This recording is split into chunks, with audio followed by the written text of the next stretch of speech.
All right, time now for our chart of the day, and we want to highlight what has been essentially a very weird economy, because on one hand, the American consumer is getting squeezed big time on price increases, but on the other hand, we're not seeing a huge issue yet in credit health of the American consumer. This comes from Bank of America's earnings yesterday and shows credit card balances on cards past due by over a month, about 30 plus days, actually were below pre-pandemic levels. Again, 2019, we saw past due credit cards much higher.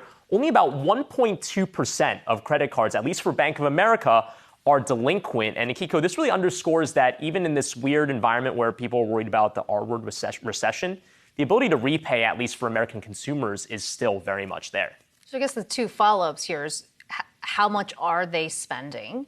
And also, how much of this is being able to tap into the savings that we've been talking about over the last few years, that they have a few reserves here, a little reserve to be able to pay down that credit card. And the savings, I think, is the big story there, right? Because we know that savings rates have come down as of late. The amount of your paycheck that you're saving can't be nearly as high as it was last year because the high impact of inflation is eroding a lot of that. But because of the stimulus checks and just the bank balance increases that we had when everyone was stuck inside, not spending on anything, they're starting to tap into that to pay down their credit card loans. And I think that was a big story, by the way, why we saw this massive decline here as people who couldn't go outside. Well, they just used the money that they had to maybe pay off outstanding due balances on their credit cards or other types of loans. So very interesting story that we'll continue to watch. Maybe this starts to tick up as the recessionary fears continue to weigh on American consumers. But